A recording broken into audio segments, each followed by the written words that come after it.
$58 miliar Amerika Serikat.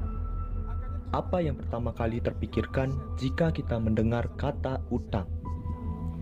Apalagi utang negara. Mayoritas akan memberikan kesan yang negatif. Utang negara Indonesia yang kian melonjak menjadi sorotan yang tak terelakkan. Cacian masyarakat tanpa fakta kerap dilontarkan kepada pemerintahan. Masih banyak yang bertanya-tanya, utang negara itu untuk apa?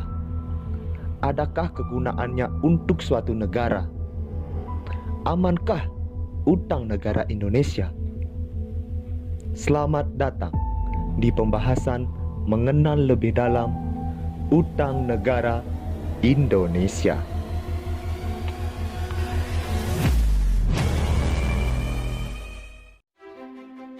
Halo semua, perkenalkan saya Ajun Trisa Songko, mahasiswa aktif Statistika Universitas Airlangga. Perkenalkan, nama saya Ika Dakfasa Kusuma Adiputra dari Prodi S1 Statistika Universitas Airlangga, tim PPKN, para pemuda kritis dan menginspirasi. Ide dan gagasan yang dibawakan oleh tim kami, yang pertama, tantangan pada era Society 5.0 yang begitu besar dan meluas menyebabkan berita hoax sangat cepat dan mudah untuk disebarkan atau tersebarkan. Selain di era Society 5.0, di era Big Data saat ini, tantangan yang paling besar adalah kebenaran data. Yang kedua, sektor ekonomi. Ekonomi merupakan salah satu sektor yang sangat penting dalam berlangsungnya suatu negara, di mana tidak menutup kemungkinan tersebarnya berita hoax pada sektor ekonomi tersebut. Terlebih di era pandemi saat ini, sektor ekonomi sangat mencolok untuk dibahas di kalangan masyarakat selain daripada sektor kesehatan. Yang ketiga, pada sektor ekonomi yang sangat mencolok saat ini adalah terkait utang negara. Banyak masyarakat Indonesia beranggapan bahwa utang negara sangat berbahaya. Tentu dari anggapan tersebut belum sepenuhnya benar. Maka dari itu, pada video kali ini kami akan menjelaskan terkait utang negara pada bidang ekonomi. Yang keempat, oleh karena itu kita sebagai generasi muda, kita dituntut untuk menyebarkan informasi yang benar sesuai dengan fakta dan data yang ada. Kita tidak boleh menyebarkan hoax agar membawa Indonesia ke arah yang lebih baik. Selanjutnya, penjelasan umum. Yang akan dibahas yang pertama, apa itu utang negara? Yang kedua, mengapa negara harus berutang? Dan yang ketiga, sumber pendapatan negara. Yang pertama, utang negara. Apa sih utang negara? Utang negara adalah jumlah uang yang wajib dibayarkan atau dikembalikan oleh pemerintah pusat sesuai dengan keluaran surat utang negara, peraturan perundang-undangan, perjanjian, dan atau bukti sah utang lain. Penjelasan yang kedua, mengapa negara berutang? Sebuah negara berutang karena adanya pembiayaan APBN dalam menambal defisit negara. Selain itu, utang negara dapat menanggulangi loss opportunity, memberikan aset, menjaga perputaran roda ekonomi, dan yang terakhir, utang negara dapat mengembangkan pasar keuangan. Penjelasan umum yang ketiga, sumber pendapatan negara. Dari mana sih sumber pendapatan Indonesia berasal?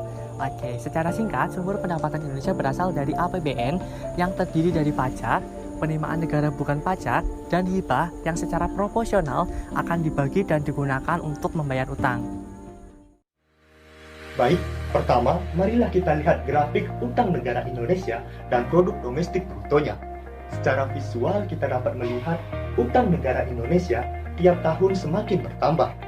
Bahkan terdapat loncatan yang besar antara 2019 menuju tahun 2020. Selisihnya tercatat 1.296,56 triliun rupiah. Pada akhir Juli 2021, tercatat bahwa utang negara kita itu lebih dari 6.500 triliun rupiah, sedangkan produk domestik brutonya hanya 16.198,62 triliun rupiah. Selanjutnya, grafik utang negara Indonesia akan kita bandingkan dengan produk domestik brutonya. Jadilah grafik rasio utang negara per produk domestik bruto. Grafik ini kerap sekali menjadi indikator utama untuk menentukan apakah utang negara masih bisa dikendalikan atau tidak. Di Indonesia, menurut Undang-Undang Nomor 17 Tahun 2003, ditetapkan bahwa rasio ini tidak boleh lebih dari 60%. Di sisi lain, kami juga sudah menyediakan beberapa negara yang memiliki rasio yang bakal lebih besar dari Indonesia. Contohnya Amerika, Jepang, dan beberapa negara maju lainnya. Kita bisa melihat Jepang memiliki rasio kurang lebih 177% dan Amerika kurang lebih 125%. Artinya, utang negara mereka bahkan lebih besar daripada produk domestik brutonya mereka sendiri. Akan tetapi, mereka negara maju, kan? Jadi kuncinya bukan masalah negara utang atau utang negara, melainkan bagaimana utang tersebut diolah oleh negara agar memberikan keuntungan terhadap negara itu sendiri. Berbicara mengenai grafik utang Indonesia, kita mengetahui bahwa tiap tahun utang negara kita semakin meningkat. Kira-kira apa sih faktor-faktor yang menyebabkan utang negara Indonesia semakin meningkat? Yang pertama, infrastruktur. Benar sekali, karena pembangunan fasilitas umum seperti jembatan, waduk, dan lain-lain itu memerlukan biaya yang sangat mahal. Kedua, pendidikan. Penyamarataan pendidikan merupakan misi yang sangat penting untuk pemerintah. Bahkan berdasarkan SDG, Indonesia ingin membuat di mana seluruh pendidikan yang berada di Indonesia bermutu. Tentu untuk mencapai misi ini tidak memerlukan biaya yang murah, seperti pembangunan sekolah di daerah-daerah terpencil. Yang ketiga, sosial dan ekonomi.